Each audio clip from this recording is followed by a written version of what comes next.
Mau duduk duduk di atas sofa sambil tidur, nonton TV gitu ya. Jadi sehingga ini menyebabkan kita itu tidak bergerak. Nah, kalau kita bisa melihat di dalam hal-hal yang disebabkan sebagai efek samping dari imobilitas karena pandemik, itu kita bisa memahami bahwa kegiatan-kegiatan atau aktivitas di rumah yang mengurangi pola gerak seseorang itu berkaitan erat dengan terjadinya penyakit baik obesitas, hipertensi, diabetes, itu bisa insomnia, nyeri punggung, bahkan depresi gitu ya. Nah, kalau kita melihat ini bahwa seringkali kadang-kadang physical inactivity juga itu berkaitan dengan keluhan-keluhan nyeri. Pertama mungkin itu kerasa, lama-lama karena nggak ada kegiatan jadi dirasa-rasa, aduh bener nih kayak kepala gue sakit pusing nih gitu, aduh badan gue sakit gitu ya, aduh nggak enak badan dan sebagainya. Sehingga kegiatan-kegiatan tadi itu akan cenderung menyebabkan terjadinya beberapa penyakit, baik penyakit yang sifatnya psikis maupun fisik, yang memang betul-betul kita menjadi sakit karena kita tidak bergerak. Nah, kita perlu paham bahwa kalau kita lihat nih ada jurnal menarik nih, sedentary behavior as a risk factor for cognitive decline. Terus dia bilang ini, a focus of the influence on the glycemic control in the brain health. Nah, kalau kita lihat bahwa sedentary behavior atau kehidupan yang less mobile atau tidak bergerak dan tidak aktif itu berkaitan dengan pola penggunaan glukosa dan kontrol dinamik penggunaan glukosa. Kalau kita lihat di atas, orang yang makan dan kemudian pola gerak yang nggak bagus, undulansi penggunaan glukosanya itu terlalu tinggi. Dan ini berdampak terhadap pengaturan level insulin paralel. Karena gula darah itu menginduksi rilis dan kontrol dari insulin level. Nah, tetapi ini kondisi dynamic yang terlalu undulan ini itu berkaitan dengan kondisi profil yang pada akhirnya menyebabkan orang tersebut menjadi tidak sehat. Sementara pola makan, pola gerak, dan kondisi yang ideal disertai dengan pola gerak yang optimal itu menyebabkan pengaturan glukosa darah dan insulin itu menjadi ada di dalam range dan efektif. Sehingga kalau seandainya di sini dia melakukan satu kegiatan olahraga yang konsisten dan dengan komitmen, dengan intermittent walking, tentu ujungnya ada di pola profil orang yang sehat. Oleh karena itu, kita perlu paham bahwa di dalam kita menjaga kesehatan kita saat kita berada di rumah karena terbatas oleh pandemi, kita perlu menjaga tubuh kita tetap aktif, begitu ya. Dan nggak sedikit nih laporan nih orang-orang yang ada di rumah itu stres, saya nggak tahu nih teman-teman kerasa atau enggak gitu ya. Dan ini nanti saya akan bahas lebih detail lagi. Dan COVID-19 itu stresor signifikan itu, betul-betul signifikan. American Psychological Society gitu, itu dia melakukan survei 8 dari 10 loh, itu stres orang. Dan 7 dari 10 itu juga mereka merasakan beberapa hal yang memang ini dikeluhkan sepanjang pandemi. Apa yang bisa terkorelasi kalau orang merasa stres? Satu, ekstrim nih, pikiran bunuh diri. Dua, dia ngerasa ada berbagai distress fisik maupun psikis yang dia rasakan. Kemudian dia bisa merasa sampai pada level cemas. Jadi kecemasan yang berlebihan. Nah, ini ada satu rilis jurnal dari teman kita di Universitas Indonesia begitu. Nah, ini dia melakukan studi bahwa stres selama pandemik itu memang betul-betul terjadi di banyak negara. Salah satunya secara spesifik terjadi di negara kita. Dan ini ketahuan nih dari jumlah 2.300 sampler yang diambil, ada 1.631 yang terdiagnosis secara direct indirect mempunyai psychological problem. Ansietas itu hampir setengahnya, kurang lebih di sini ada 68% ya. Dan kemudian depresi itu 67%. Psychological trauma. Ini juga tinggi, 77%. Nah, di masa pandemi ini muncul stres-stres ini yang bentuknya yang paling sering dikeluhkan itu ketakutan, kecemasan. Baik itu tentang diri kita maupun diri orang-orang yang disayangi. Wajar ya, kita takut. Bener nggak nih nggak apa-apa gitu ya, bener nggak sih mama nggak apa-apa, bener nggak ini, bener nggak itu gitu ya. Kondisi kecemasan ini mengganggu pola makan dan pola tidur. Sepakat ya? Kalau orang lagi stres, orang lagi banyak pikiran, boro-boro mikirin makan, boro-boro mikirin tidur. Pasti dia kepikiran macam-macam. Yang ketiga, sulit konsentrasi nih. Dan yang keempat, mulai nih apa yang gak dirasa-rasa, mulai keluar jadi penyakit psikosomatis. Dan yang kelima, mungkin pada akhirnya ekstrimnya ada beberapa peningkatan penggunaan obat-obat terlarang yang mungkin menyalahi aturan. Jadi sadar atau nggak sadar, nih pandemik ini tuh membawa konsekuensi kita itu menjadi stres, baik itu secara fisik maupun secara psikis. Nah, di dalam kondisi yang tidak baik ini, kita sebagai seorang yang mengerti ilmu perlu melakukan sesuatu yang bisa menjawab kondisi tersebut. Bagaimana kita mengcounter kondisi stres fisik maupun psikis. Nah, kita harus tetap sehat selama pandemi. Setuju ya? Harus tetap sehat. Caranya gimana? Sehat fisik dan sehat mental itu hanya bisa dicapai kalau kita bisa menerapkan ilmu fisiologi dengan baik. Karena ilmu fisiologi itu range-nya luas, teman-teman. Ada namanya fisiologi kerja, ada yang namanya fisiologi olahraga, ada yang namanya fisiologi molekular, bicara tentang mekanisme molekularnya, dan hari ini saya ingin bicara tentang yang namanya gabungan fisiologi molekular yang menjelaskan fenomena yang terjadi pada fisiologi olahraga. Untuk seseorang bisa sehat secara tubuh, fisik, dan secara psikis, dan menjadi orang yang bahagia, perlu penerapan ilmu fisiologi secara baik begitu. Nah, salah satu caranya kalau kita bicara leaflet yang disebarkan ke orang-orang di sekeliling kita, kita cuma bisa bilang bahwa kita melakukan olahraga. Olahraga ini bisa macam-macam, bisa beberapa yang sifatnya rekreasional atau olahraga yang sifatnya memang training atau olahraga yang dilakukan untuk meningkatkan performa dengan tujuan tertentu.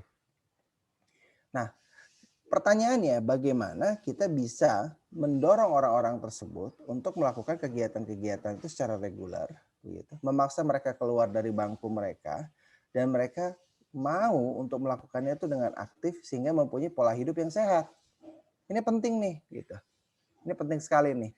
Nah, kalau kita paham bahwa ini penting, nah harus disadari bahwa olahraga secara ilmu exercise fisiologis itu bukan satu untuk semua. Itu tailor-made. Saya ulang lagi, itu bukan satu untuk semua, tetapi itu tailor-made. Makanya istilahnya ada exercise is medicine. Kalau kita bisa bilang, seperti alergi, exercise itu mungkin adalah vaksin jangka panjang yang bisa mencegah penyakit dan memperpanjang kehidupan kita. Dengan kita merubah pola hidup dan kegiatan gerak kita sehari-hari, itu kita menginduksi tubuh kita untuk lebih sehat, lebih baik, sehingga kita mempunyai harapan hidup yang lebih panjang dan terhindar dari penyakit-penyakit kronik yang mungkin menghampiri, terutama metabolic disorder. Nah, tetapi yang kadang-kadang orang lupa adalah exercise itu adalah obat dan spesifik. So, exercise is medicine, it should be prescribed. Jadi bukan sekedar hanya dikasih pokoknya lu olahraga aerobik. Nggak begitu teman-teman semua. Secara ilmu olahraga, exercise fisiologis itu bicara bahwa olahraga itu perlu di-define di dalam koridor yang spesifik orang per orang. Contoh, orang dengan rheumatoid arthritis tentunya tidak akan bisa disuruh jalan pagi. Walaupun itu cuma olahraga jalan pagi. Paham maksud saya? Kenapa? Karena lututnya juga sakit. Gimana dia bisa jalan kalau lututnya sakit? Kita bisa enak bilang bahwa jalan pagi aja dok. Enggak begitu kan? Paham maksud saya? Orang yang mempunyai obesitas, kamu nggak bisa suruh dia lari. Kalau dia suruh lari, itu bebannya ada di lutut, lututnya sakit.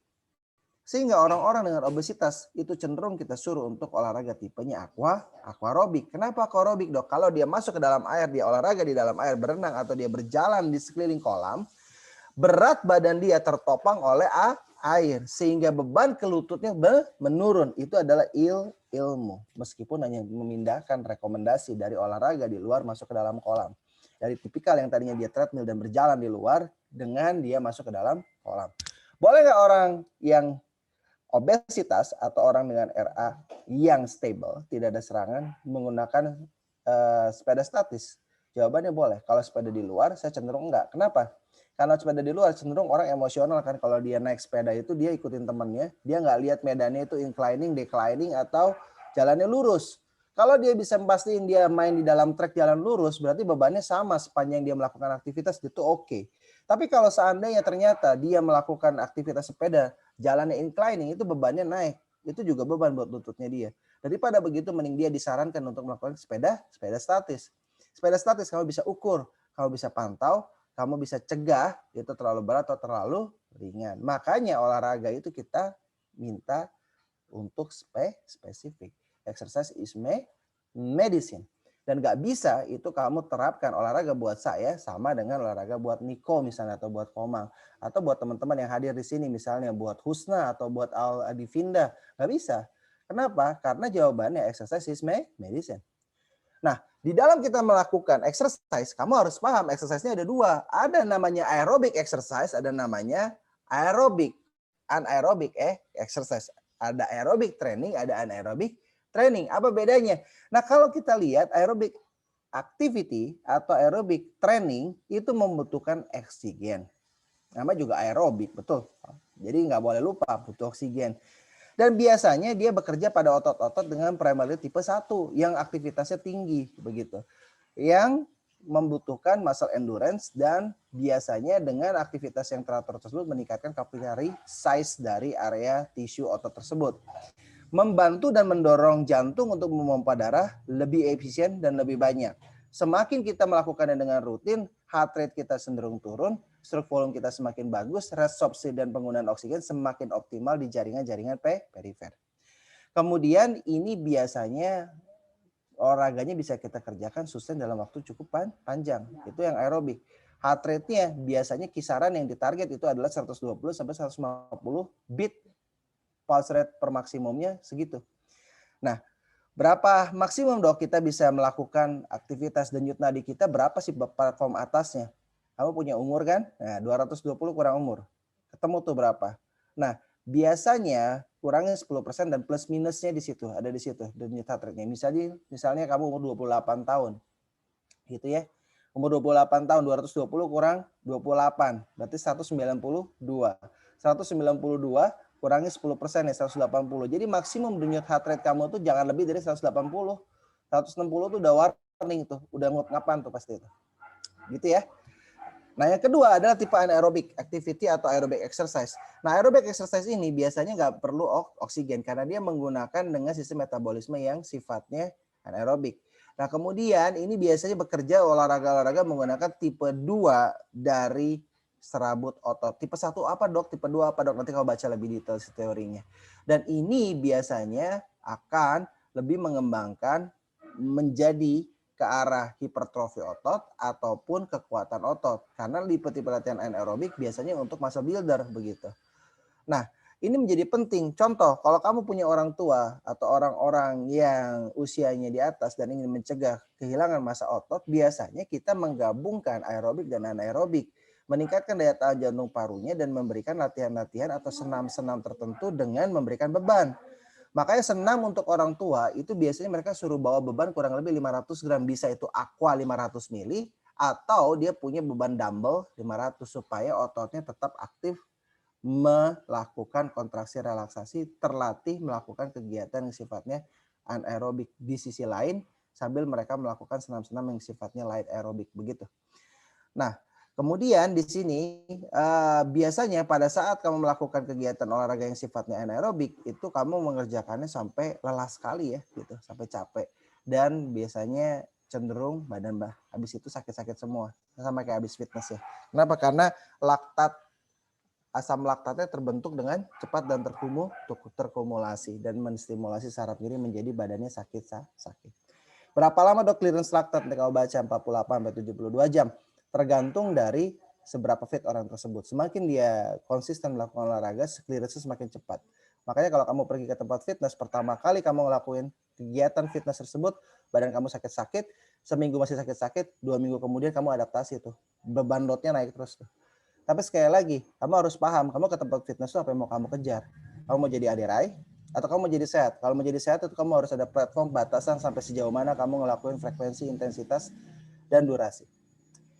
Nah, di dalam kamu mengerti tadi hal yang saya sebutkan ada aerobik dan anaerobik, sumber energi yang kita pakai itu adalah ATP di dalam proses untuk kegiatan modulasi kerja di dalam sel. ATP itu di-drive dari 3 macam, dari karbohidrat, dari protein, dan dari fat. Di mana karbohidrat ini dia akan mengalami namanya glikolisis aerob dan anaerob. Kalau glikolisis anaerob itu dia hanya menghasilkan sedikit ATP, sementara glikolisis aerob itu yang masuk ke dalam TCC dia menghasilkan ATP yang lebih banyak. Nah, protein juga sama, protein akan di-breakdown menjadi amino asid dan akan membentuk pirufat dan asetil-CoA. Dan ini juga akan sama-sama masuk ke dalam TCA yang menghasilkan ATP. Dan juga ada fat yang nanti akan dipecah menjadi asetil-CoA masuk ke TCC dan menghasilkan ATP. ATP inilah yang dipakai buat olahraga dan aktivitas di dalam sel atau jaringan yang pada akhirnya kita bisa melakukan aktivitas.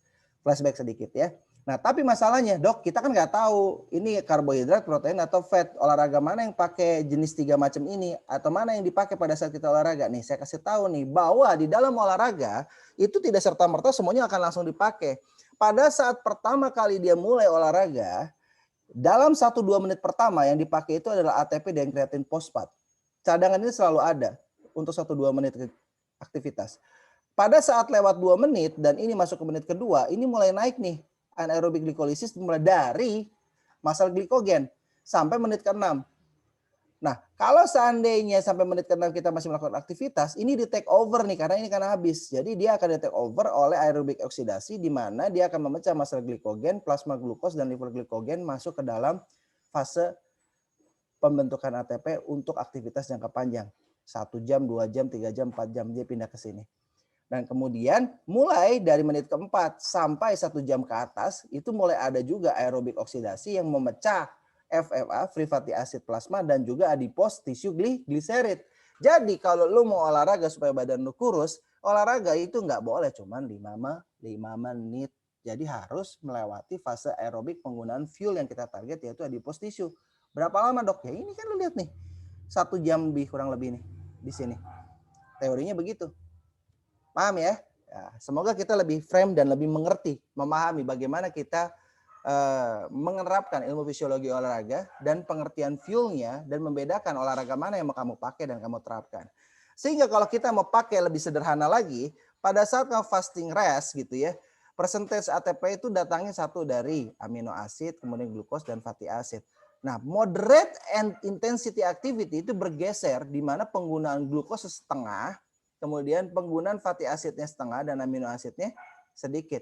Dan baru pada saat dia menggunakan fase yang high intensity activity di mana ini anaerobik sebagian besar digunakan glukos. Semakin dia aerobik, semakin dia akan berbagi antara glukos dengan fatty acid. Tapi semakin dia anaerobik, dia semakin banyak menggunakan glukos, makanya cepat capek. Nah, sekarang pertanyaannya, olahraga yang mau dikerjakan, yang kita lakukan di dalam rumah fase pandemik, mana model yang mau kita lakukan, apa yang kita target. Jadi, apakah bisa, Dok, kita ngelakuin aerobik di rumah? Ya bisa, lo setel TV aja lo aerobik di situ, selesai kan? Ada hitungan menitnya, ada hitungan heartbeatnya. Sekarang udah ada banyak smartphone, ada banyak jam yang bisa ngelihat detak jantung. Pakai itu. Kontrol di situ. Kalau detak jantung kamu terlalu tinggi, mulai turunin beatnya. Jangan ngikutin orang, karena badan kamu bukan badannya orang.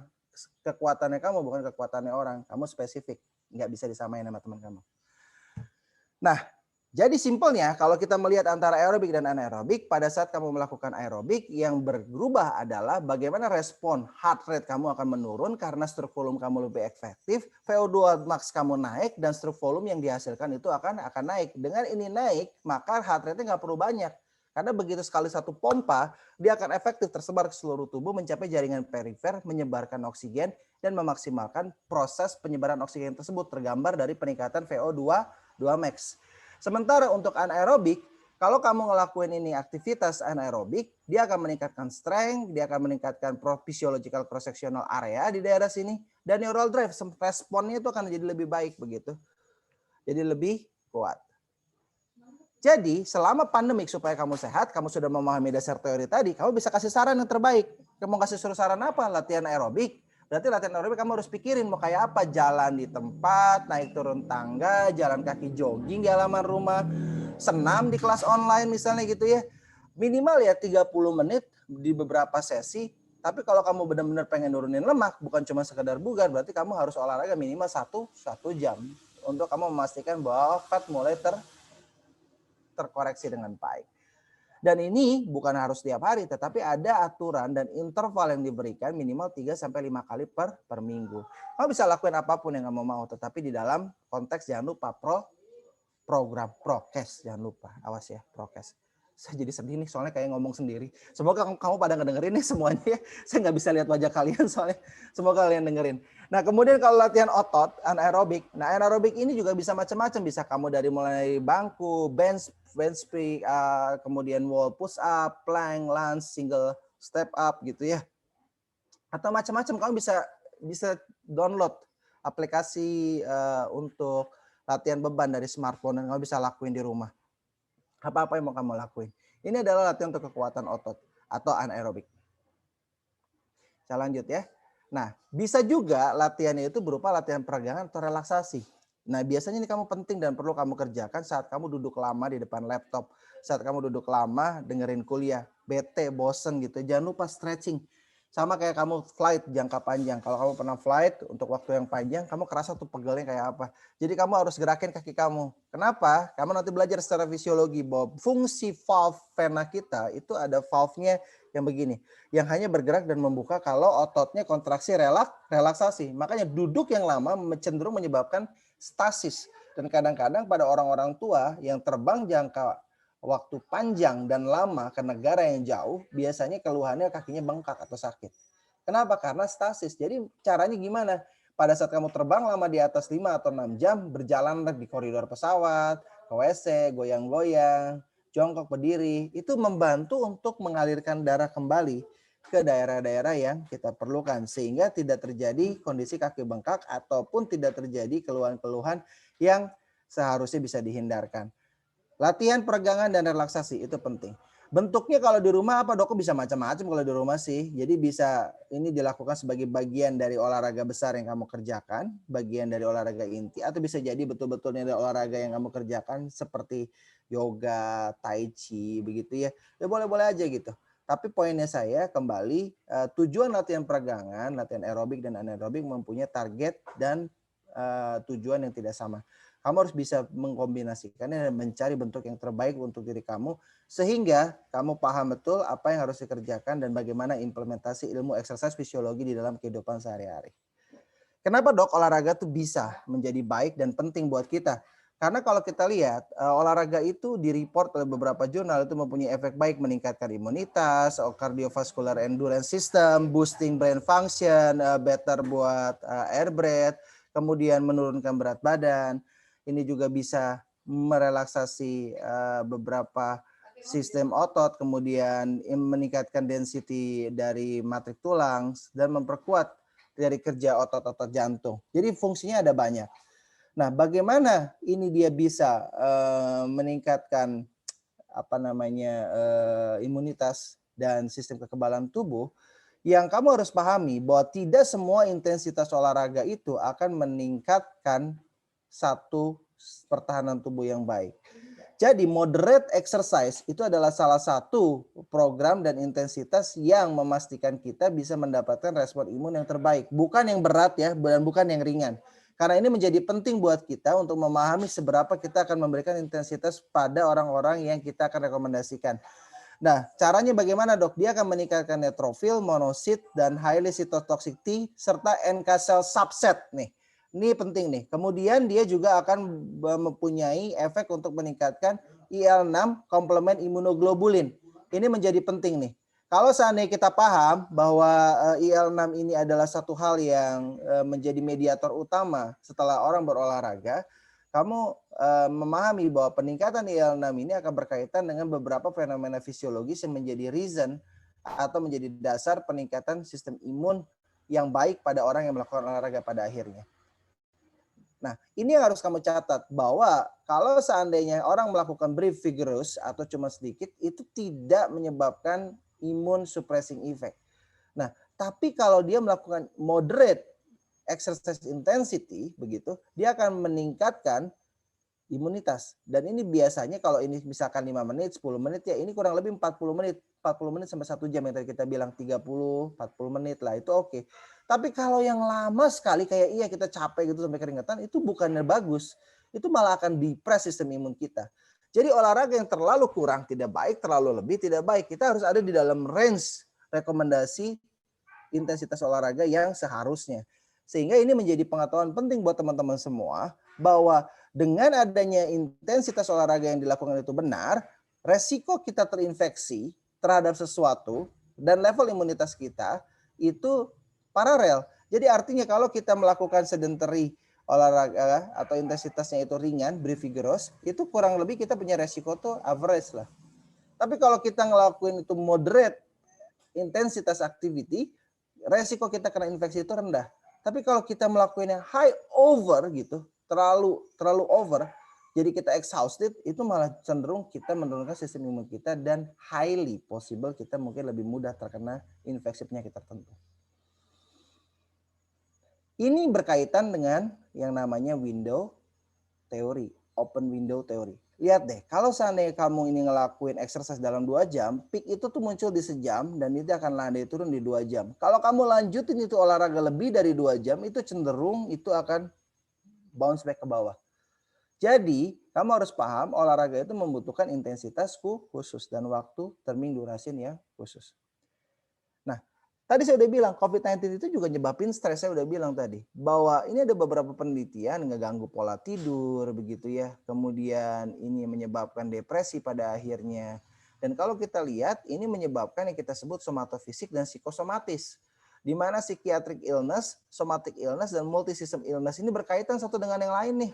Ini saling jadi satu konektivitas yang betul-betul saling mengganggu dan saling mendorong untuk muncul. Jadi, untuk kamu bisa mengatasi ini, kamu perlu mensiasati apa-apa yang mungkin bisa dikerjakan. Kalau olahraga tadi menstimulasi kekuatan otot, cardiovascular endurance, menstimulasi sistem imun, dan kamu harus tahu juga bahwa olahraga itu juga punya peranan penting untuk mereduce dan mengurangi level stres.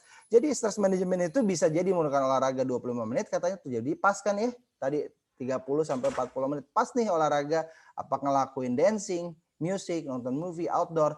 Tetapi bagi saya mungkin olahraga ini yang perlu dilakukan. Kenapa? Karena beli satu dapat dua begitu. Selain badan kamu sehat secara fisik, maka kamu juga akan sehat secara psikis gitu ya. Tapi kamu harus tahu olahraganya kayak apa.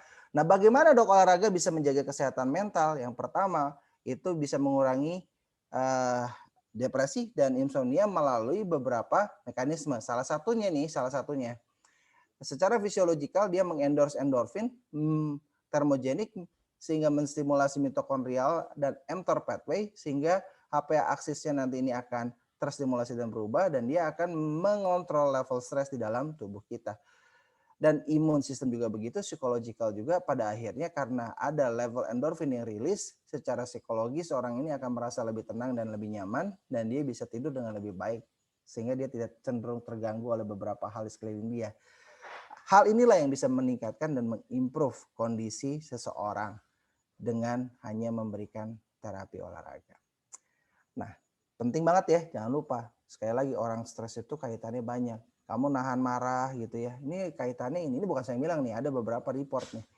Repress anger, tension headache, migraine, chronic back pain, fibromyalgia, sakit badan. Ini kalau lo nahan marah aja lo begini nih. Lo harus ikhlasin makanya. Kadang-kadang ngiklasin rilis tuh badan jadi lebih enak. Kalau nggak percaya, soal marah-marah, bete, sakit hati, cenderung semua kerasa. Ya, ini ansietas, tiba-tiba perutnya jadi mules, kemudian nggak enak gitu ya. Bahkan kadang-kadang sampai metabolic ekstrim memang nih. Palpitasi debar-debar itu menjelas orang sering kerasa gitu ya. Resentment, kadang-kadang ini induksi imun sistem stres itu. Correlated banget tuh, sehingga menyebabkan beberapa penyakit yang sifatnya autoimun disorder itu muncul gitu. Atau kamu marah-marah gitu ya, pasti kalau marah-marah orang bilang, wah ini darah tinggi nih orang nih gitu. Emang bener gitu. Berkaitan itu. Dan semakin kamu marah, semakin kamu adrenalinnya naik, semakin tensinya tinggi. Soalnya buktiin kalau nggak percaya. Itu ilmu fisiologis. Jadi bagaimana dok kita mengatur aktivitas olahraga? Jangan lupa ada prinsip yang namanya FITT, yaitu frekuensi, intensity, type, dan time. Ini nggak boleh lupa. Dan tiap orang harus membuat program olahraganya itu secara smart. Smart, harus secara smart, pinter gitu ya. Gimana caranya? Harus spesifik gitu ya. Clear, concise, tangible. Artinya lu bisa hitung tuh, lu bisa lakuin. Lu jelas mau lakuin apa? Saya mau olahraga apa, Dok? Saya mau olahraga selancar. Di sini nggak ada laut gitu, gimana caranya gitu. Spesifik, mau ngelarjain apa? Olahraga naik sepeda, tapi naik sepeda ngukurnya mau gimana? Diukur jarak, diukur waktu misalnya gitu. Spesifik programnya. Tahu betul apa yang mau dilakukan. Yang kedua, bisa dihitung nih measurable-nya. Jadi apakah itu bisa dilakukan kayak tadi tuh, kalau selancar gimana caranya, orang kita di Bandung bukan di Pangandaran misalnya gitu ya. Apakah itu terjangkau tidak? Apakah bisa atau tidak gitu. Ada pengalamannya atau enggak. Teman saya olahraga, latihan main ski, bukannya sembuh dan sehat, tapi malah dia harus operasi lututnya gara-gara jatuh. Patah tuh ligamen, putus ligamen ini Achillesnya. Sorry, ligamen ini ya, patelanya, kok Achilles. Di bawah itu mah. Nah kemudian bisa dilakukan attainable atau actionable. Yang R itu realistik dan yang T-nya time yang terakhir. Jadi harus smart programnya. Sehingga kamu bisa melakukan semuanya dengan baik. Take home message nih. Jadi kalau sekarang kamu sadar kamu lagi kondisi pandemik dan online terus, saya nggak tahu nih online yang keberapa hari ini, dan kamu bosen, itu wajar teman-teman semua. Tapi ingat saat kamu bosen, bangun dari tempat duduk kamu, gerakin badan kamu, lakuin aktivitas, cut down, potong nonton TV, potong main games, potong hal-hal yang nggak penting gitu ya. Potong curhat sama teman 2 jam di telepon gitu, atau sambil curhat sama teman di telepon sambil kamu treadmill atau sambil kamu jogging. That's good idea. Sambil teman ngobrol, sambil kamu bisa jalan muter. That's good idea. Yang kedua, pastikan kamu melakukan aktivitas olahraga tersebut dengan program SMART minimal 2-3 kali per menit. Baik itu mau sifatnya leisure activities maupun sifatnya flexibility atau strength training dalam bentuk aerob ataupun anaerob. Dan kalau seandainya kamu bisa ngelakuin 3-5 kali per menit, tentu itu yang lebih baik. Itu yang memang diharapkan karena memang standar dari Indonesia adalah itu. Dan yang jelas setiap hari sebisa mungkin di luar olahraga inti yang dilakukan di hari-hari lainnya, mungkin bisa melakukan light activity dengan bawa jalan-jalan, gogok muter komplek, naik turun tangga gitu ya, bersihin rumah atau apapun. Jadi tetap aktif ya teman-teman, jangan diem aja. Jadi saya ingin akhiri apa yang memang kita bisa kerjakan. Saya percaya kalau kita sehat fisik, sehat psikis, tentu kita punya kehidupan yang lebih baik. Dan yang jelas untuk bisa sehat psikis dan sehat fisik, ada ilmu yang mendasari. Salah satunya adalah ilmu fisiologi olahraga. Jadi jangan lupa tetap belajar ilmu basic science dengan baik. Karena itu terkait dengan implementasi kita di dalam kehidupan nyata. Thank you. Kalau ada salah kata saya mohon maaf. Salam sejahtera buat kita. Saya kembalikan kepada MC. Baik, terima kasih banyak Dokter Rani. Keren banget yang ngasih teman-teman. Nah, mungkin dari teman-teman ada yang dari tadi penasaran atau pengen ditanyain, boleh banget nih. Sekarang tinggal raise hand, nanti aku panggil namanya.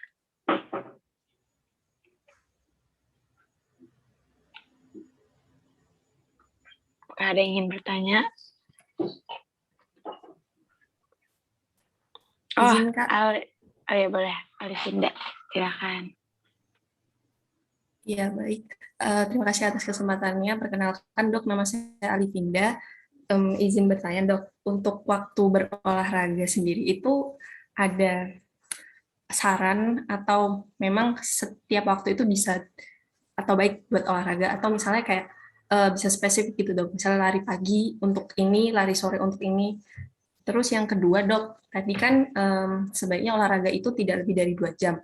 Nah kalau misalnya untuk atlet sendiri itu gimana ya Dok, yang latihannya itu kayak lebih dari 2 jam? Apakah mereka juga udah beradaptasi gitu Dok? Terima kasih Dok. Ya, thank you pertanyaannya Alifinda. Yang jelas pertanyaan bagus sekali. Yang pertama, jam untuk melakukan olahraga. Sebenarnya tidak ada rekomendasi jam khusus buat melakukan olahraga, boleh kapan aja. Tetapi yang jelas melakukan olahraga itu kalau pagi hari tentu diharapkan bukan cuma olahraga yang dapatkan, ada sinar matahari yang kalian bisa dapat. Nah, tapi yang menarik adalah ada beberapa teori dan studi yang menyatakan bahwa sinar matahari itu bukan pagi-pagi jam 8, jam 9 katanya. Katanya yang bagus itu jam 10 sampai jam 12. Nah, ini menarik nih. 10-12 itu kan panas banget ya, kayak gosong katanya ya. Tapi ya itu teori bilang begitu katanya. Tapi poinnya saya, olahraga itu tidak direkomendasikan di waktu khusus, tetapi yang jelas waktu yang untuk digunakan olahraga itu terukur. Poinnya di situ. Jadi bukan pagi, sore, malamnya, tetapi kamu bisa mengukur seberapa lama kamu melakukan aktivitas olahraga tersebut. Sehingga kita bisa memprediksi efek dan dampaknya. Yang kedua, untuk atlet bagaimana? Atlet itu mereka terlatih dan dilatih untuk bisa mempunyai ketahanan dan adaptasi terhadap high load di dalam program latihan mereka. Sehingga pada saat mereka melakukan aktivitas di atas 2 jam, itu beda banget sama kita. Kalau kita mah udah tidur ngegoler di jalan gitu, kalau dia masih jalan-jalan gitu. Nggak ada kerasa buat dia. Karena apa? Karena badan dia sudah adaptasi dan mereka sudah bisa melakukan satu counter terhadap load yang diberikan dalam program latihan. Dan tentunya itu nggak langsung serta-merta kayak gitu Alifinda. Ada yang namanya interval training, di mana dia dinaikin tuh. Nah, kita tuh ada teori yang namanya program latihan. Kapan kamu bisa naikin, kapan kamu bisa turunin. Kapan kamu ngasih spike terhadap intensitas untuk atlet tersebut begitu. Karena sport science itu bukan ilmu yang berdasarkan pengalaman. Zaman dulu orang dilatih di dalam kepelatihan di pengurus satu cabang olahraga. Kalau itu yang pelatihnya itu adalah pemenang medali emas, dia akan latih seperti bagaimana dia latihan. Dan kemudian kalau nih orang nggak muntah begitu, berarti belum selesai nih, latihannya nggak bagus. Yang sebenarnya nggak kayak begitu. Kenapa? Karena dia adalah dia dengan badan dan tipe fiber yang dia punya. Kita itu nggak sama, proporsi fiber tipe 1, tipe 2-nya itu nggak sama. Kalau kamu baca salah satu paper saya kurang lebih sekitar 6 tahun yang lalu, kamu bisa lihat, saya pakai model tikus untuk kita bikin creating exercise model. Proporsi tipe 1 dan 2 itu bergeser pada saat kamu habis ngelakuin olahraga. Dan orang itu punya tipe, kalau di tikus ada tipe 2B dan 2X di mana dia bisa bergeser jadi tipe 1 looks like atau tipe 2 looks like setelah dia lakuin aktivitas tertentu. Di orang juga begitu. Kebayang nggak? Sehingga kamu harus paham betul bahwa tiap orang itu punya spesifitas yang nggak sama. Dan program latihan itu nggak ujuk-ujuk kamu langsung dikasih program yang berat. Bayangin gini nih, kamu begitu masuk tahun pertama, masuk kuliah, tutor, buat teplokin buku kaitan. Noh, lu baca nih bab 1 sampai 12, muntah, betul. Kan makanya dibaginya pelan-pelan. Itu sebabnya olahraga juga sama gitu teman-teman. Gak mungkin lu kasih blubuk gitu. Mabok itu orang pasti. Nah dalam konteks ini atlet kenapa bisa begitu dok? Karena dia udah terbiasa dan terlatih di dalam program dia selama bertahun-tahun. Sehingga dia bisa seperti itu. Nah yang kita harus jaga adalah orang-orang tuh kadang-kadang lihat orang pengen ditempel ke badannya. Ngelihat Aderai pengen badannya kayak Aderai. Begitu lihat Aderai buka fitness. Dia pengen dalam 2 hari badannya kayak Aderai. Kagak ada jawabannya, kagak bisa yang kayak begitu. Yang begitu mah kudu berproses, betul nggak? Jadi maksud saya bagian ini yang harus kita sadarkan sama teman-teman di masyarakat. Bahwa ilmu-ilmu dasar yang kita pelajari dalam hal ini, saya dosen fisiologi sebenarnya. Salah satunya adalah ilmu fisiologi olahraga. Kamu harus paham betul bahwa ini berkaitan dengan teori dasar biomolekuler, bagaimana secara biochemistry chemical fuel itu dibentuk menciptakan adanya ATP dan bagaimana fuel ini menjadi penting di dalam proses fungsional di dalam sel yang menunjang tipe-tipe olahraga aerobik dan anaerobik. Dan tipe aerobik dan anaerobik ini perlu dikontrol, baik itu adalah bentuknya, frekuensinya, tipenya, dan kemudian maupun waktu pelaksanaannya. Gitu ya. Semoga jelas nih Alifinda. Paham? Siap, paham dok. Terima kasih baik dok. By the way, kalian udah pernah dapat kuliah saya belum di FK? Belum ya? Oh, saya nggak pernah ngajar kuliah lagi sekarang. Sorry ya kalau nggak jelas ya. Lama banget saya nggak kuliah ini. Keren kok dok, keren. Teman-teman ada lagi mungkin yang mau nanya? Dokter Roni ini orang sibuk loh. Iya dok ya? Kadang-kadang. Jawabannya kadang-kadang. Ya ada aja sih, kita kan apa ya, level pesuruh. Jadi kalau disuruh-suruh ya harus mau gitu kan. Suruh ke sini, suruh ke sana gitu. Teman-teman, ada lagi yang mau bertanya mungkin tentang fisiologi atau fisiologi olahraga?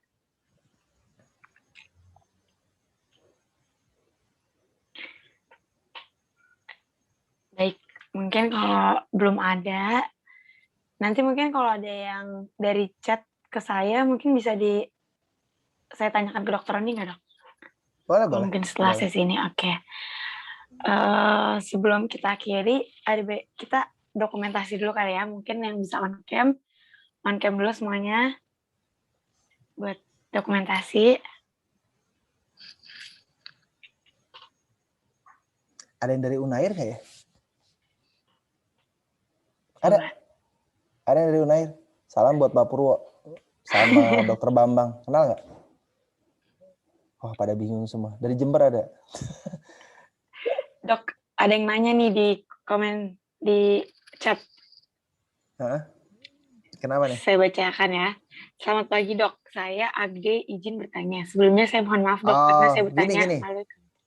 Ini bukan angkat berat doang. Sorry, saya udah baca nih. Thank you ya. Jadi gini, yang tadi saya maksudin, gini, saya punya temen. Dia itu pengen olahraga yang ekstrim. Sebelumnya dia nggak pernah ngelakuin, yaitu ski. Jadi dia datang ke Jepang, kemudian dia pengen nyobain ski, dia langsung main ski, dia sliding down dari hill begitu.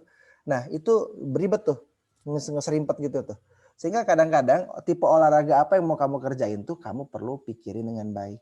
Kamu pernah nggak master ngelakuin itu atau enggak gitu. Resikonya dipikirin nggak gitu. Jadi olahraganya mah 30 menit, begitu dia jatuh ligamen dari patelanya itu putus gitu. Kemudian harus operasi, berhentinya 7 bulan gitu maksud saya. Itu harus hati-hati. Kalau orang angkat berat itu putus atau enggak, jawabannya tergantung tipe olahraga angkat beratnya apa gitu maksud saya.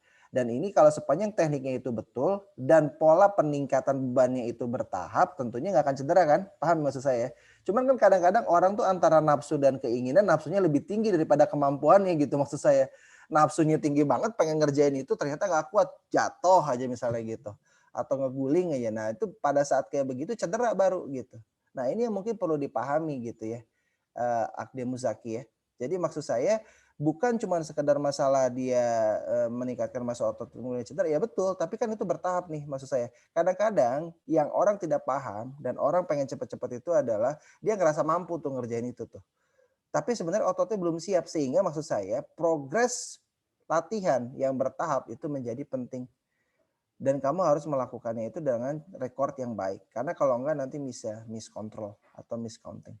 Itu jawabannya. Husna. Zaki ya, semoga jelas Muzaki. Nanti kalau ada mau tanya lagi boleh. Baik, makasih banyak dok. Gimana nih? Apakah udah jelas? Ini kayaknya pada takut sama saya nih. Iya dok, masa ada yang nanyanya ke saya? Jangan takut, nggak apa-apa sok on cam aja, saya nggak marah, nggak beneran sok ini bener jangan takut. Bisa mau nanya boleh. Ini saya bacakan ya dok, ada yang nanya langsung ke saya. Pagi Kak, saya Dwi Ramadhani. Izin bertanya, jika memiliki penyakit jantung, olahraga seperti apa yang efektif untuk menjaga kebugarannya? Nah, olahraga buat orang yang sakit jantung, itu perlu dilihat apakah dia pasca op atau tidak, pasca treatment atau tidak, level sakit jantung yang dimaksud apa, ini kardiomyopatika, dekompensasio cordis karena hipertensi kah, apakah ini arteri koroner kah gitu. Ini harus hati-hati, nggak sama semuanya. Orang yang punya serangan arteri koroner kalau dia belum di stent, mana boleh dia olahraga. Serangan tuh pasti. Paham nggak maksud saya? Iya dong. Kalau kamu dekompensasio cordis karena hipertensi, kan mungkin kamu juga harus hati-hati. Mau kamu paksa olahraga kayak apa, itu orang gak akan bisa jalan atau naik tangga karena beban ke jantungnya tinggi. Kan begitu. Sehingga perlu diperhatikan. Jadi olahraganya apa dok? Ya mungkin olahraga untuk kontraksi relaksasi secara pasif minimal gitu. Olahraga sepeda statis yang ringan misalnya gitu ya. Kemudian angkat beban yang kecil-kecil saja misalnya. Kenapa? Karena orang yang mempunyai masalah dengan gagal jantung atau dekompensasi cordis begitu, itu cenderung sulit untuk melakukan aktivitas. Sehingga aktivitas load-nya yang perlu disesuaikan dan bentuknya. Nah pertanyaannya tadi, ini yang mana nih? Levelnya yang mana? Kan dekompensasi juga ada levelnya, ada stage-nya gitu.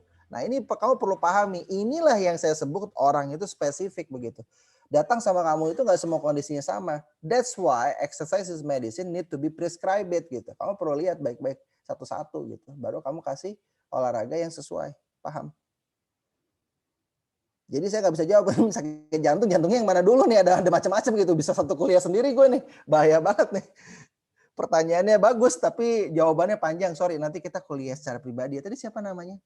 Boleh nanti kita chat-chatan. Kita temenin di Instagram ya. Aduh dengan senang hati nih kalau pada mau temenan sama gue nih. Boleh dok share username-nya dok biar di follow nih sama teman-teman semua. Nanti kita ngobrol ya. Saya biasa. Oke. Ada lagi pertanyaan? Ada lagi tuh dok. Kenapa di sebelah kiri perut kram atau sakit? Ini ada dua hal. Yang pertama, saat kamu ngelakuin olahraga, coba adjust pelan-pelan. Itu yang pertama. Yang kedua, jangan terlalu kosong perutnya pada saat kamu ngelakuin olahraga. Bangun pagi, sarapan dulu sedikit, baru kamu olahraga. Itu yang kedua. Jadi memang kadang-kadang kita terlalu overexcited bangun pagi. Oh, bangun pagi, bukan ku terus mandi, ku langsung olahraga gitu. Lari ujuk-ujuk, waduh perutnya langsung kerasa. Isi dulu, duduk dulu, minum dulu gitu. Nggak usah penuh. Tapi kalau penuh juga olahraga muntah lagi keluar sama. Jangan penuh-penuh. Pokoknya diisi, jangan terlalu kosong perutnya. Kemudian olahraga aktivitas mulai dari yang light dulu, bertahap. Jadi jangan langsung dipaksa semuanya. Segala sesuatu yang dipaksakan itu tidak enak, betul ya? Pacaran dipaksa aja nggak enak, apalagi olahraga dipaksa, cobain aja. Nah, yang senyum berarti ketawa, berarti ada yang pernah dipaksa saat pacaran. Bohong. Bercanda.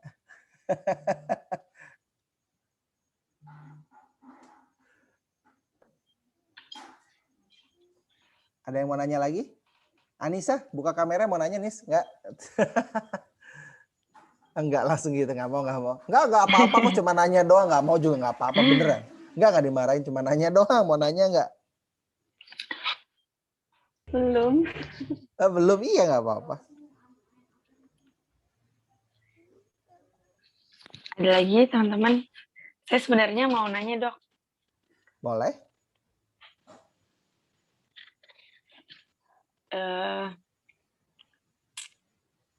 Kalau tadi kan dokter bahas tentang orang yang sakit lutut ya dok, rematik. Selain olahraga di kolam, apakah ada olahraga lainnya? Karena mungkin kan nggak semua orang bisa punya kolam renang atau punya akses ke kolam renang sehingga dia bisa berenang. Apakah ada olahraga lain?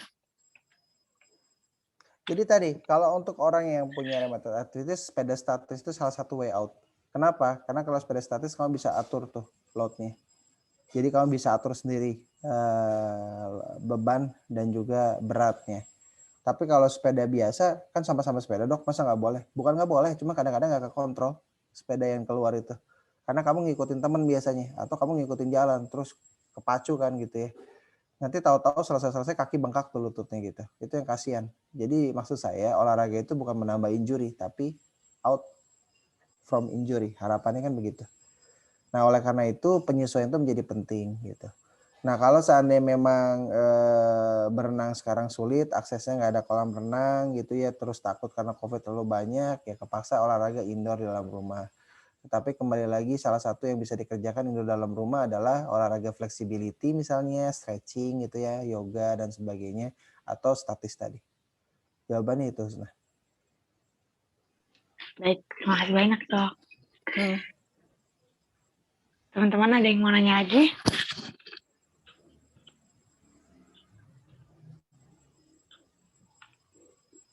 Saya tuh kadang-kadang sedih dipelototin gitu, ada yang mau nanya lagi, pelototin, semua diam gitu.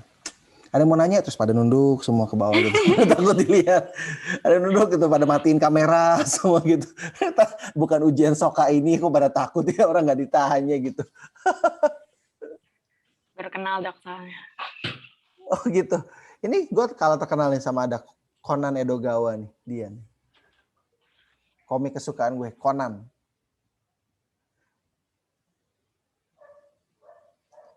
Ini lucu banget ya gambar tikus ya. Ini bener-bener nih, lucu bener nih tikusnya.